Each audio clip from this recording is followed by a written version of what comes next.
Do you remember the storm? The bronze doors banging. The roses in cellophane. The man who gave the get-together party and was never seen again. Do you remember how the sun came out our last evening? Just as it has done today.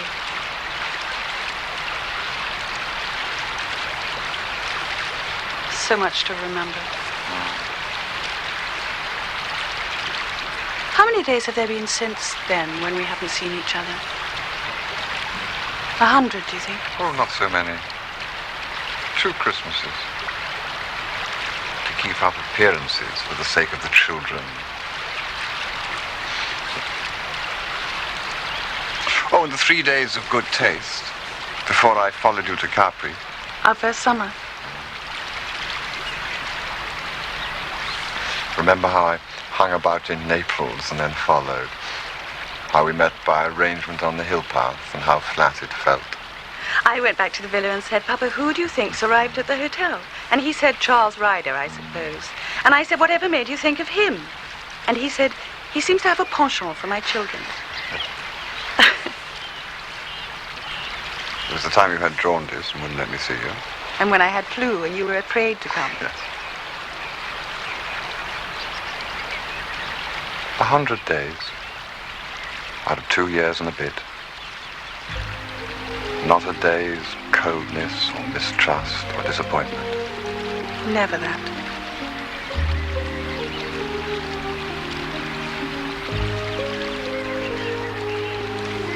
Let's go and change.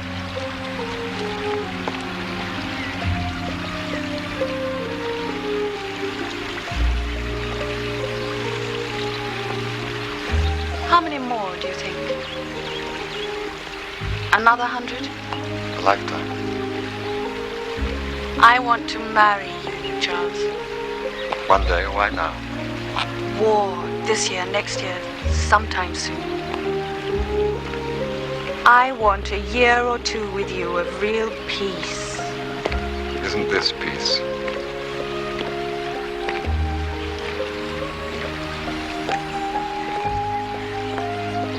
What do you mean by peace, if not this? So much more. Marriage isn't a thing we can take when the mood strikes us. There must be a divorce. 2 divorces. We must make plans. Plans, divorce, war. On an evening like this? Sometimes I feel the past and future pressing so hard on either side there doesn't seem room for the present at all. Yes, Wilcox. Lord Brideshead's just telephoned, milady. He says not to wait dinner for him, please. He'll be a little late. Thank you, Wilcox. Seems months since he was last here. Yes. What does he do in London? It was often a matter for speculation between us, giving birth to many fantasies. For Bridie was a mystery. The talk of his going into the army, and into Parliament, and into a monastery had all come to nothing. All that he was known with certainty to have done, and this because in a season of scant news it had formed the subject of a newspaper article entitled Pierre's Unusual Hobby, was to form a collection of matchboxes. I mean, it's all your fault. Well.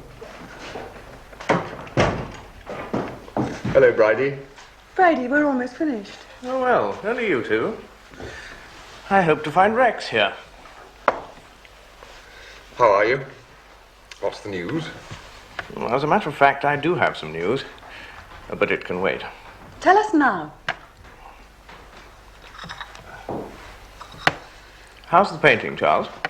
Which painting? Whatever you have on the stocks. Well, I've begun a picture of Julia, but the light was difficult all day today. Julia? Haven't you done her before? I suppose it's a change from architecture and much more difficult. The world is full of different subjects. Very true, Bridie. If I were a painter, I should choose a different subject every time. Really? What sort of subjects? Oh, I don't know, really. Subjects with plenty of action in them, like, Macbeth, perhaps. And by the way, I've been meaning to ask you, what happened to Mother's jewels? Cordelia and I had most of her things. This was hers. And this. The rest went to the bank. Aren't there some rather famous rubies, someone was telling me? Yes, a necklace. Mummy often used to wear it, don't you remember? Why, anyway? I just thought I'd like to take a look at them someday.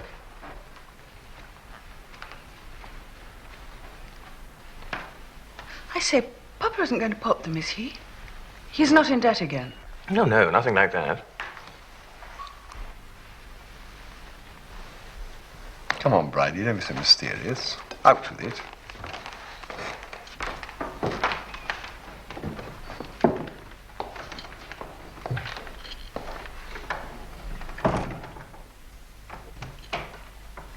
Well, you have only to wait until Monday to see it in black and white in the newspapers.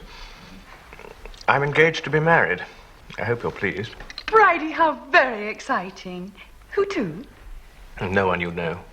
Is she pretty? I don't think you would exactly call her pretty. Comely is the word I think of in her connection. She's a big woman. Fat? No, big. She's called Mrs. Musprat. Her Christian name is Beryl. I've known her for quite a long time, but until last year she had a husband. Now she's a widow. Why do you laugh? I'm sorry, it's not in the least funny. It's just so unexpected. Is she about your own age? Just about, I believe. She has 3 children. The eldest boy has just gone to Ampleforth. She is not at all well off. Where did you find her? Her late husband, Admiral Musprat, collected matchboxes.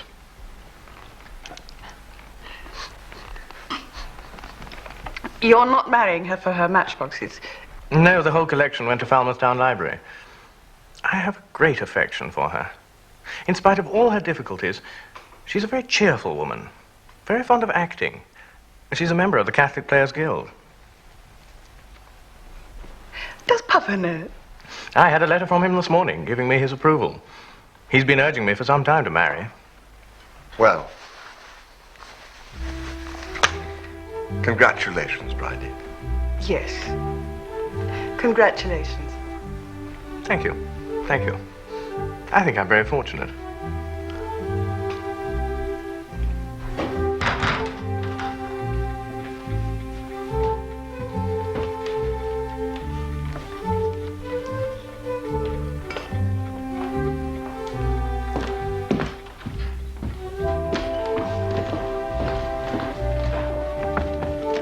Bridie, when are we going to meet her? I do think you might have brought her down with you. Bridie, you sly, smug old brute. Why didn't you bring her here? Oh, I couldn't do that, you know. Why couldn't you? I'm dying to meet her. Let's ring her up and ask her. She'll think us most peculiar leaving her alone at a time like this. She has the children. Besides, you are peculiar, aren't you? What can you mean? I could hardly ask her here as things are. It wouldn't be suitable. After all, I'm only a lodger here. This is Rex's house at the moment, so far as it's anybody's. What goes on here is his business. But I couldn't bring Beryl here. I simply don't understand. Of course, Rex, and I want her to come. Oh, yes, I don't doubt that. But the difficulty is quite otherwise. You must understand that Beryl is a woman of strict Catholic principle, fortified by the prejudices of the middle classes. I couldn't possibly bring her here. It is a matter of indifference whether you choose to live in sin with Rex or Charles or both. I have always avoided inquiry into the details of your ménage, but in no case would Beryl consent to be your guest.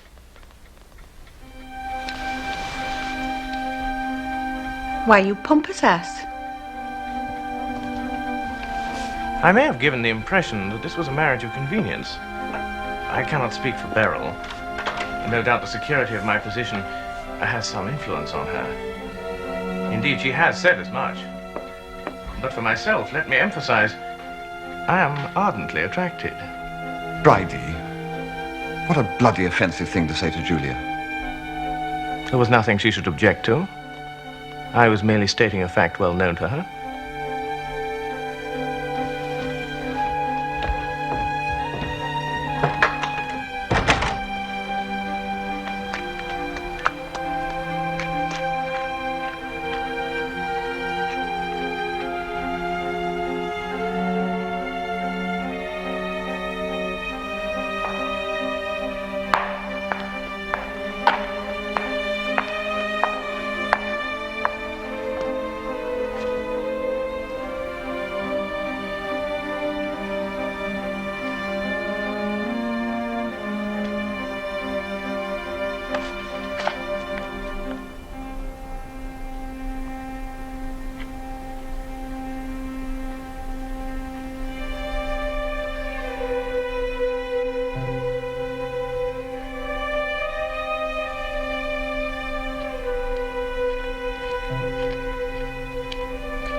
Aren't you cold?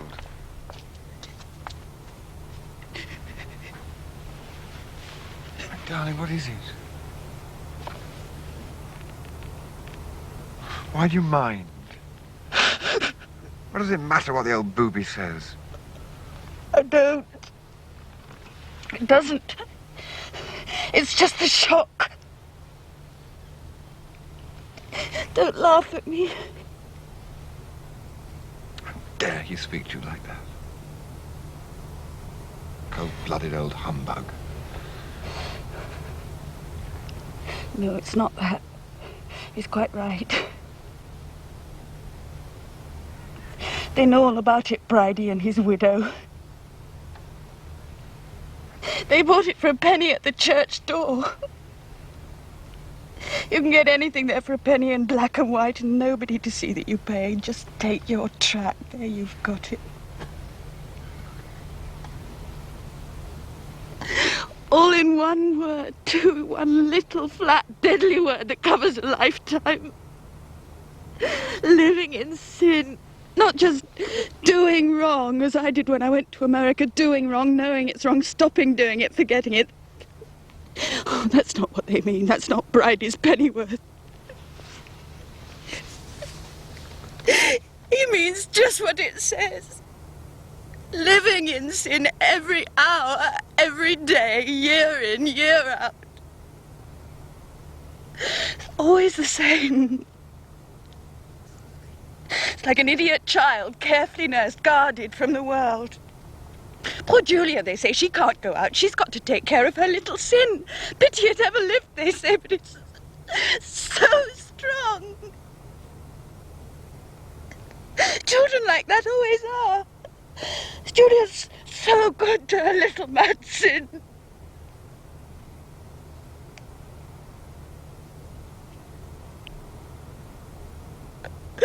All those years when I was trying to be a good wife in the cigar smoke. When I was trying to bear his child, torn in pieces by something already dead. Putting him away, forgetting him. Finding you. The past 2 years with you. All the future with you or without you. War coming. World ending.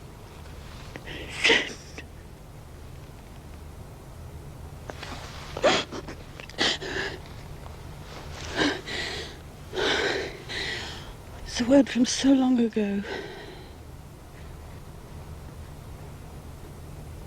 From Nanny Hawkins stitching by the hearth. And the nightlight burning before the Sacred Heart.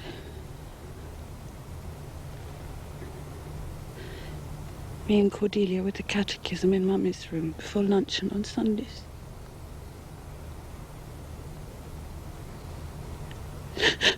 Mummy carrying my sin with her to church, bowed under it.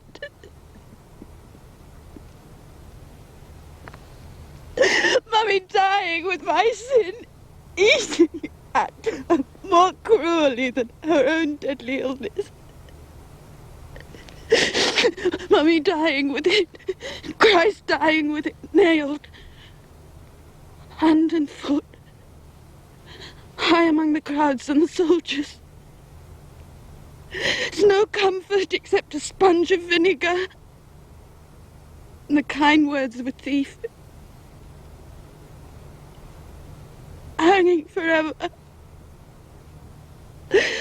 over the bed in the night nursery.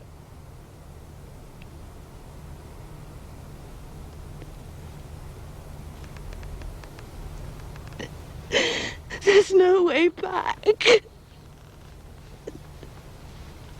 The gate's barred. All the saints and angels posted along the wall. Thrown away, scrapped, rotting down.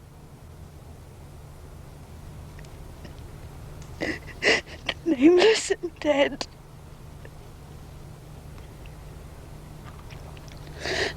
Like the baby they wrapped up and took away before I had a chance to see her.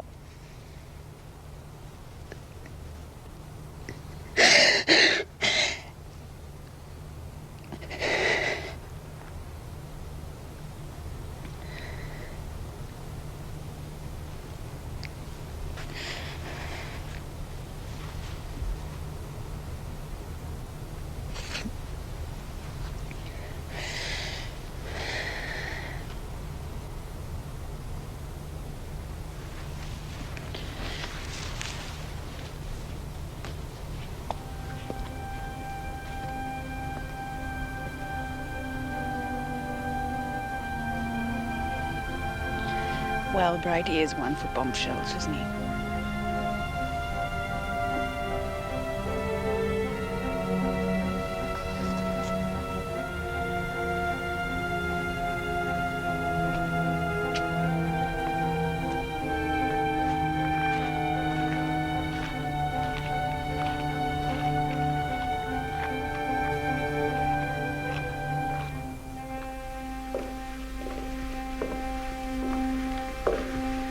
Considering that I've just recovered from a fit of hysteria, I don't call that at all bad.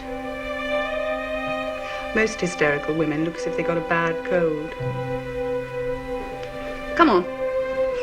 We're not going down again. Of course. We can't leave Bridie alone on his engagement night. Can't we?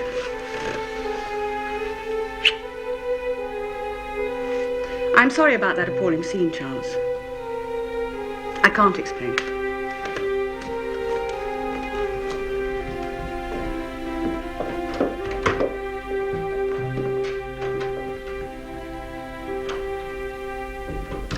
Was it nice out? If I'd known you were going, I'd have come too. It's rather cold. I hope it's not going to be inconvenient for Rex moving out of here. You see, Barton Street is much too small for us and the 3 children. Besides, Beryl likes the country. In his letter, Papa proposed making over the whole estate right away. I'm sure he'll be sorry to leave. Oh, don't worry, Rex will find another bargain somewhere. Trust him. Beryl has some furniture of her own she's very attached to. I don't think it would go very well here. You know, oak dressers and coffin stools and things. I thought you could put it in Mother's room. Yes, that would be the place for it. Of course, nobody's used that room for years. So brother and sister sat and talked about the arrangement of the house until bedtime. An hour ago, I thought, by the fountain, she wept her heart out for the death of her God. Now she is discussing whether Beryl's children shall take the old smoking room or the schoolroom for their own. I was all at sea. I thought possibly in the High West. I won't believe that great spout of tears came just from a few words of Bridie's. You must have been thinking about it before. Hardly at all. Now and then. More lately with the last Trump so near. Of course, it's a thing psychologists could explain. Preconditioning from childhood.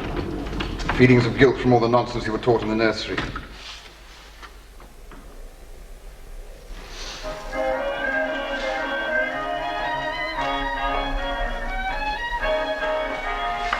But you do know in your heart that it's all bosh, don't you?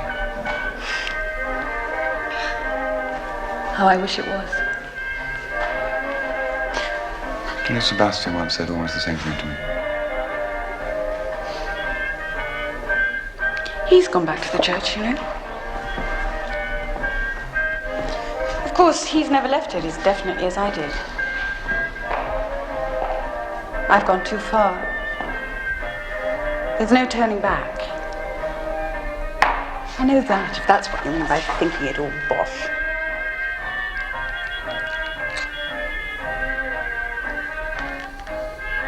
Let's go out again.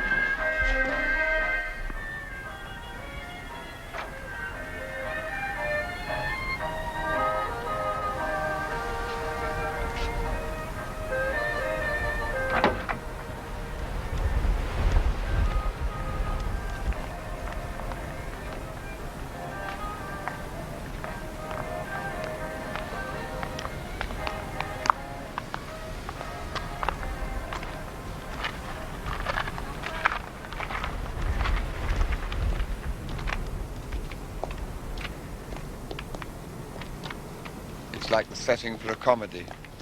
Scene, a baroque fountain in a nobleman's grounds.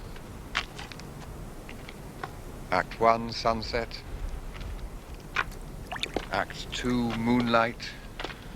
Act 3, towards dawn. The characters keep assembling at the fountain for no very clear reason. Comedy? Drama. Tragedy. Farce. What you will.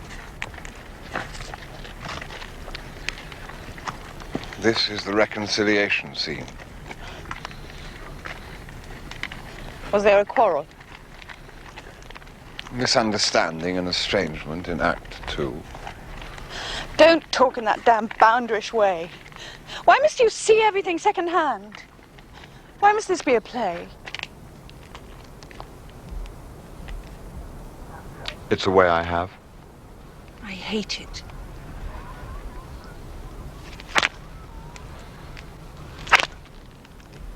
Now do you see how I hate it? Did that hurt? Yes. Did it? Did I? Cat on the rooftop. Beast.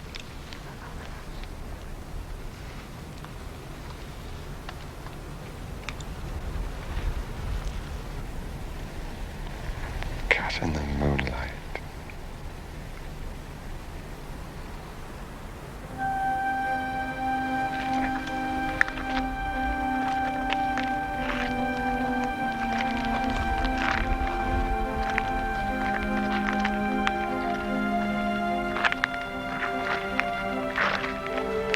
Poor face. Will there be a mark tomorrow? I expect so.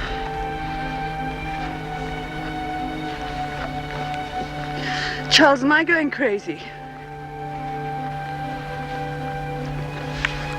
What's happened here tonight?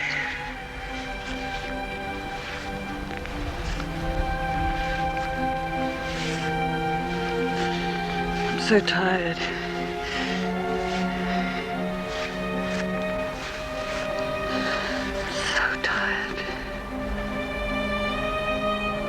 Tired and crazy and good for nothing. All I can hope to do is put my life in some sort of order. That's why I want to marry you. I should like to have a child. That's one thing I can do.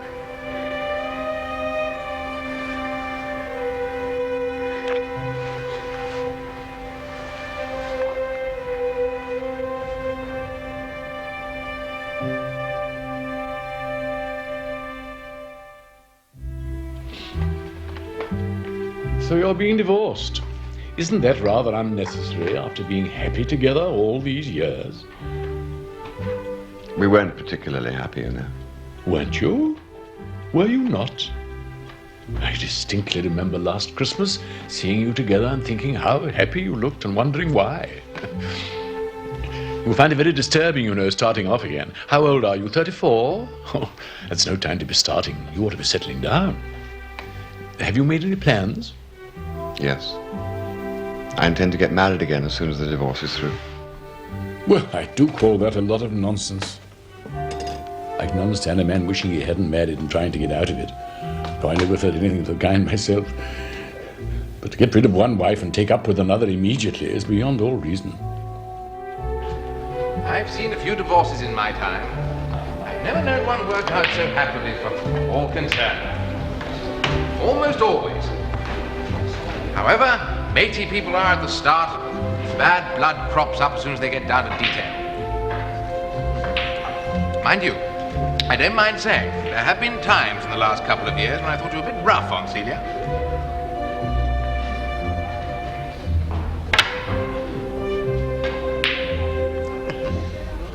Of course, it's different when it's one's own sister. But I've always thought her a jolly attractive girl. Sort of girl any chap'd be glad to have. Artistic, too. Just down your street.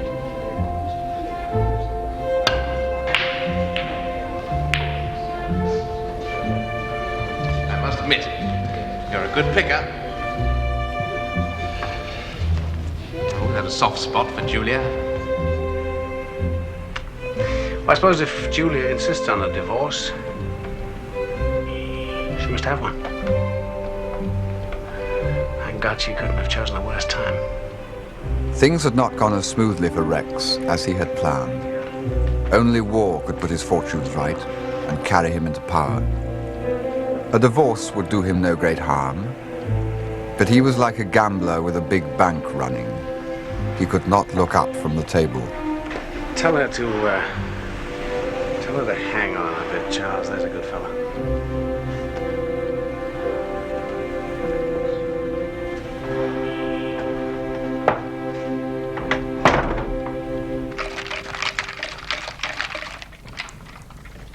I met the widow at luncheon.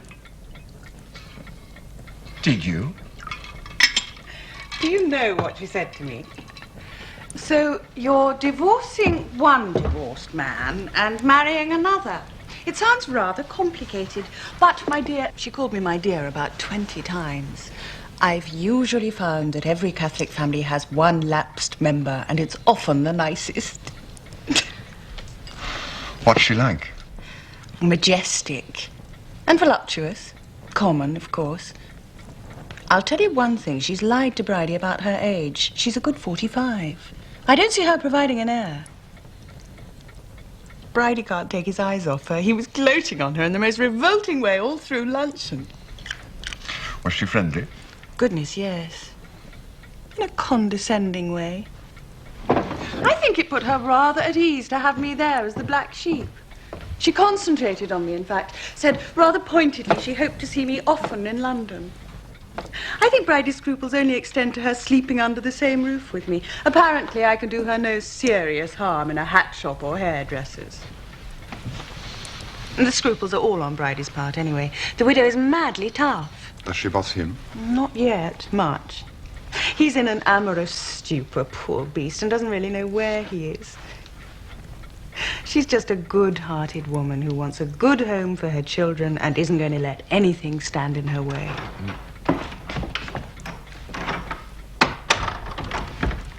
A telephone message, milady, from Lady Cordelia. Lady Cordelia? How marvellous. Where is she? In London, milady. Wilcox, how lovely. Is she coming home? Just starting for the station, milady. She'll be here after dinner. Thank you.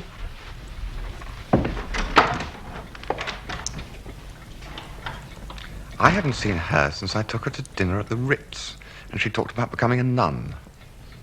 Must be 12 years. She was an enchanting child. She's had an odd life. First the convent, and when that was no good, the war in Spain. Then staying on when the war was over and helping in the camps.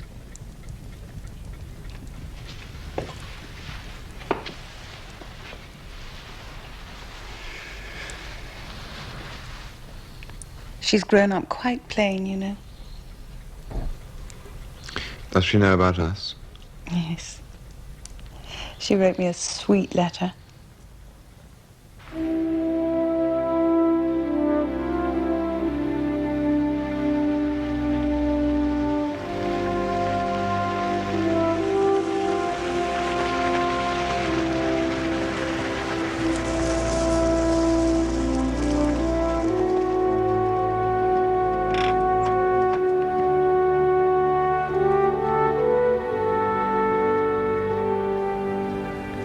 It hurt to think of Cordelia growing up quite plain. To think of all that burning love spending itself on serum injections and delousing powder. When she arrived, tired from her journey, rather shabby, moving in the manner of one who has no interest in pleasing, I thought her an ugly woman. 'Twas odd, I thought, how the same ingredients, differently dispersed, could produce Brideshead, Sebastian, Julia, and her. It's wonderful to be home. My job's over in Spain. The authorities were very polite. Thanked me for all I'd done. Gave me a medal. And sent me packing. Mind you, it looks as though there'd be plenty of the same sort of work over here soon. Rex seems pretty certain. He's made up his mind there's going to be war. I wonder what Papa will do. Where is Rex? Is he coming down? No. The lawyer's insisting on a formal separation, so he's moved back to London. I'm only staying until Bridie's installed with the widow and her children. He wrote to me and said if I was homeless, I could stay here after they moved in. I don't know, though. Mrs. Musprat and the 3 boys. Maybe I'll get myself a flat in London.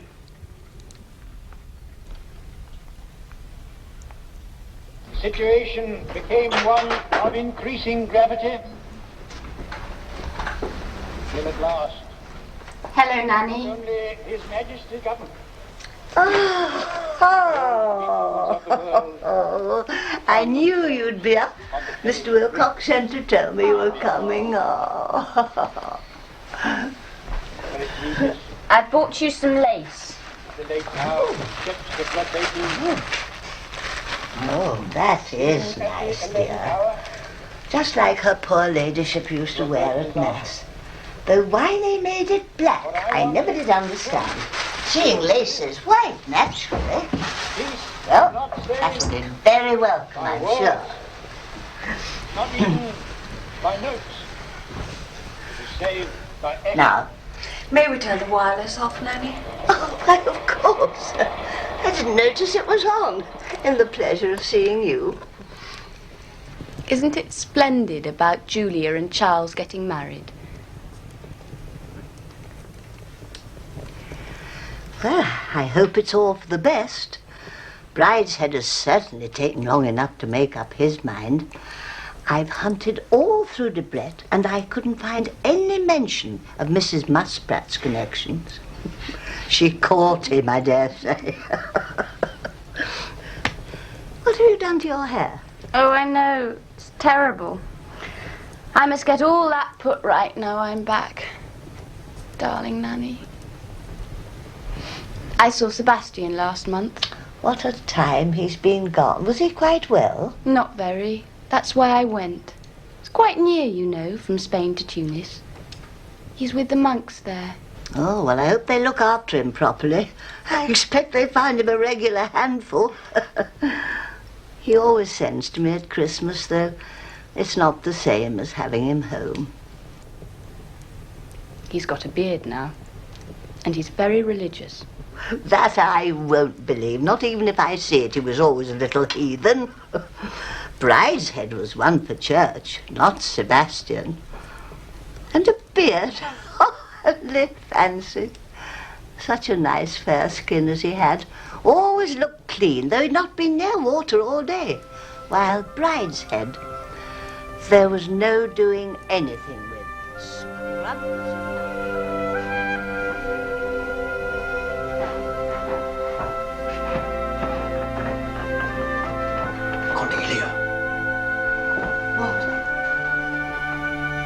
Tell me about Sebastian. Not now, Charles. It's a long story. Tomorrow. Good night. Good night. I had not forgotten Sebastian. He was with me daily in Julia. Or perhaps it was Julia I had known in him in those distant Arcadian days. Every stone of the house had a memory of him. And hearing him spoken of by Cordelia as someone she had seen a month ago, my lost friend filled my thoughts. I heard he was dying. A journalist in Burgos told me who'd just arrived from North Africa. A down-and-out, called Flight, whom the people said was an English lord. had been found starving and taken into a monastery near Carthage. That was how the story reached me. I knew it couldn't quite be true. However little we did for Sebastian, at least he got his money sent to him. But I started off at once. It was quite easy to find him. I just went to the consulate.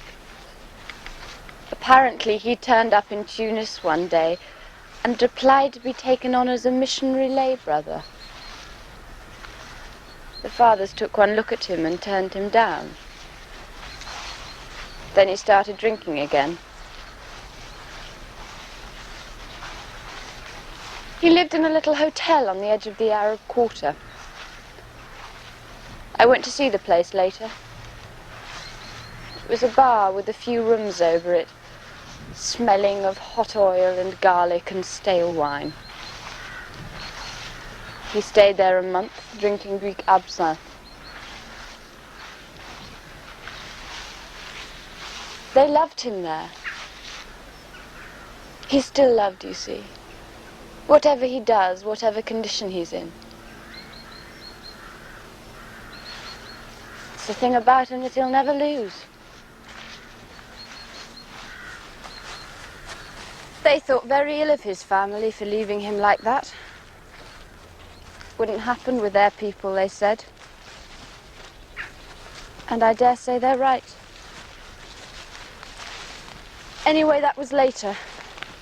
After the concert, I went straight to the monastery and I saw the superior. He told me his part of the story.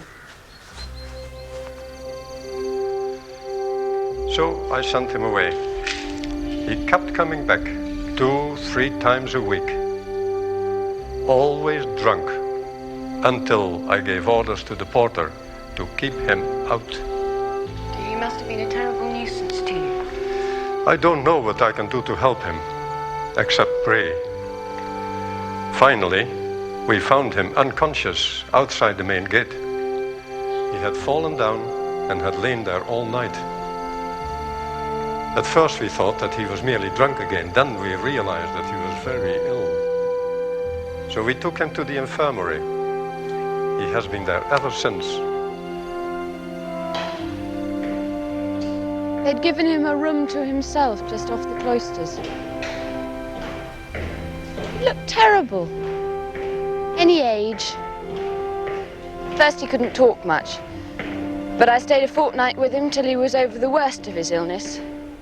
And then he told me what had been happening to him. It was mostly about Kurt, his German friend. Well, you've met him, so you know all about that. He sounds gruesome. He said they went to Greece, and Kurt had got arrested after some brawl and sent back to Germany. It was the time when they were rounding up all their nationals from all parts of the world to make them into Nazis. Sebastian followed.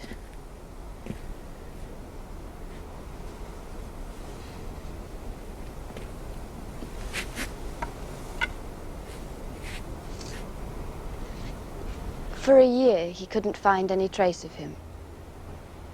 Then in the end, he ran him to earth, dressed as a stormtrooper in a provincial town. At first, he wouldn't have anything to do with Sebastian, spouting all that official jargon about the rebirth of his country. But it was only skin deep with him. 6 years of Sebastian had taught him more than a year of Hitler. Eventually, Kurt chucked it and admitted that he hated Germany and wanted to get out. I don't know how much it was simply the call of the easy life sponging on Sebastian. He said it wasn't entirely that, but Kurt had just begun to grow up. Maybe he's right. Anyway, it didn't work. Kurt always got into trouble, whatever he did.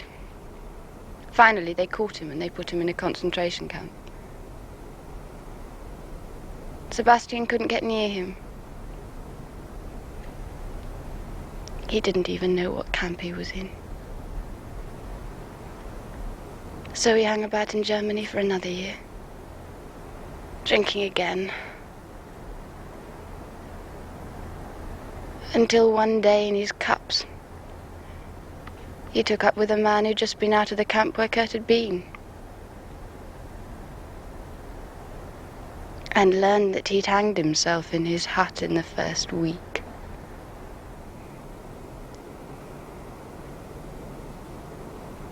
So that was the end of Europe for Sebastian.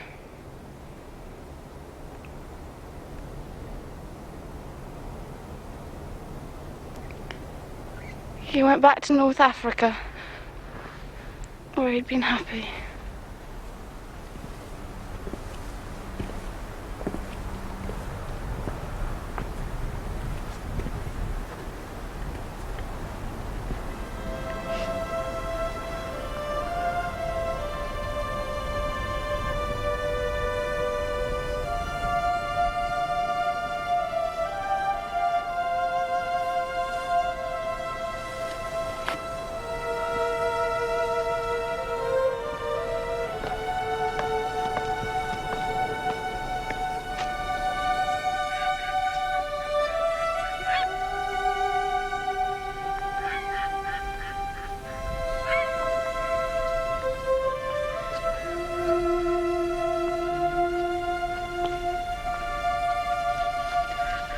Had a governess who jumped off this bridge and drowned herself. I know. How could you know? It was the first thing I ever heard about you. Before I ever met you. Oh, very odd.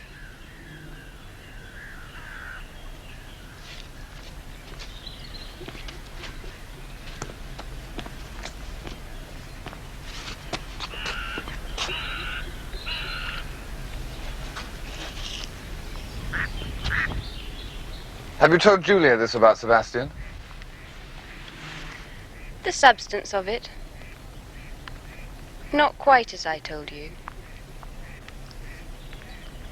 She never really loved him, you know. As we do.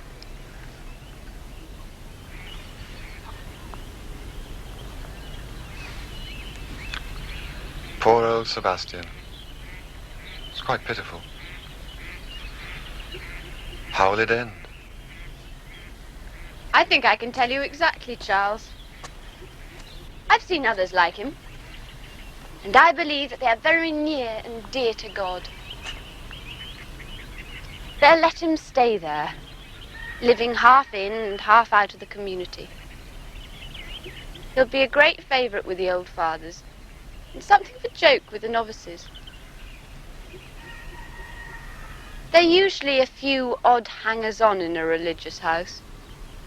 You know, people who don't quite fit into either the world or the monastic rule. I suppose I'm something of that sort myself.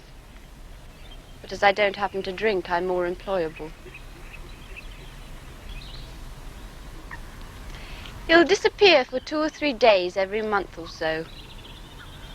And they'll all nod and smile and say, "Old Sebastian on a spree again."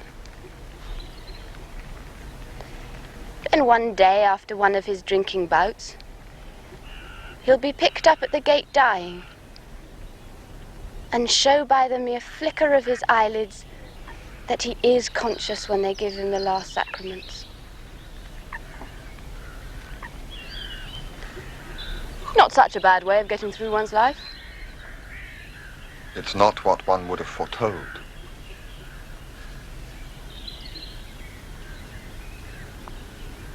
I suppose he doesn't suffer. Oh, yes, I think he does. One has no idea what the suffering may be to be as maimed as he is. No dignity. No power of will. No one is truly holy without suffering. Holy? Yes. That's what you've got to understand about Sebastian.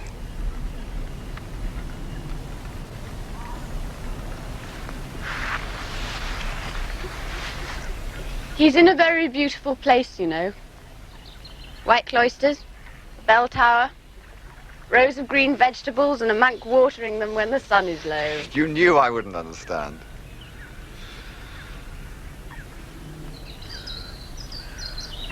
You and Julia.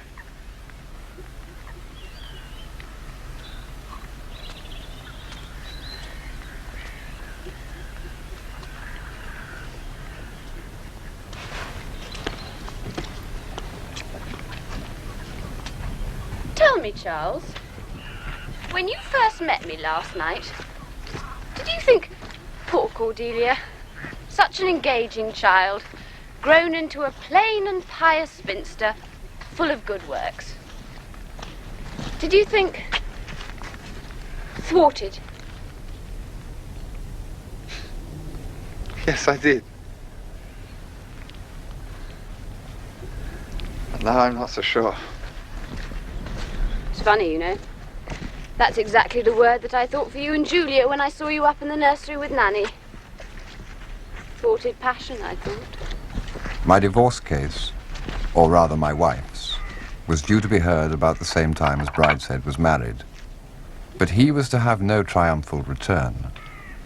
Lord Marchmain, with a taste for the dramatically inopportune, declared his intention, in view of the international situation, of returning to England and passing his declining years in his old home.